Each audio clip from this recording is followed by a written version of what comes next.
Expect a few nails to be chewed off on the final day of the LV County Championship match between relegation-threatened Surrey and Derbyshire on a Kier Oval pitch which is showing signs of deterioration.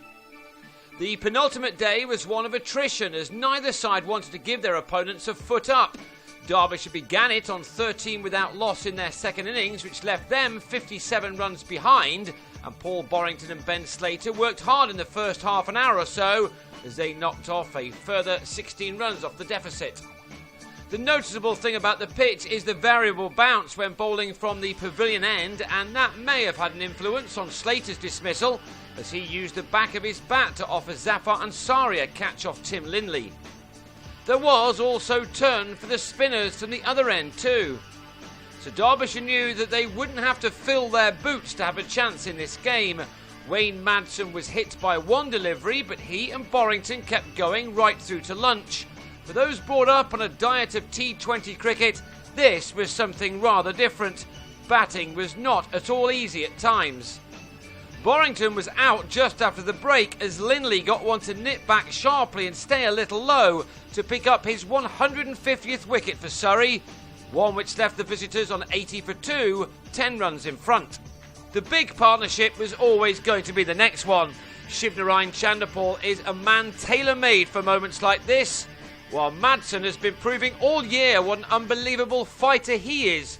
You could probably put these two up against a Klitschko and they wouldn't wane. Yet Chanderpaul nearly ran himself out as he took on a single to mid-on, one which was never really on. And Madsen somehow got away with this off Ansari, the ball so close to rolling back onto his stumps. He probably wasn't far away from hitting his own wicket either. These two added 40 runs in 65 minutes before Gareth Batty won an appeal for LBW against Chanderpaul, a huge moment for the Surrey skipper. Madsen remained and his battling efforts were rewarded with a 50, one of his toughest of this campaign. Indeed, he'd needed 137 balls to get there, and from those he'd found the boundary on only 5 occasions. He was, though, steadily giving his side a handy lead. That lead stood at 87 when Derbyshire suddenly had the kind of wobble that affected the early part of their summer so much. On 59 made in 3.5 hours, Madsen was undone by a ball from Chris Tramlett which kept low. Ansari then beat Richard Johnson in the flight to bowl him for 27. Before, in the next over, Alex Hughes was another to fall leg before to Tremlett.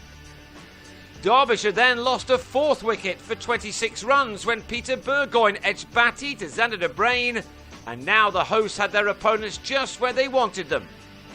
Now on 183 for 7, Derbyshire's lead stood at just 113, so how they needed a partnership from Tom Poynton and David Wainwright, who saw out the last hour of the day in which they added what could turn out to be a crucial 48 runs for the 8th wicket. Had numbers 10 and 11 been exposed, then Surrey could have been sleeping a lot easier than they probably did in the end.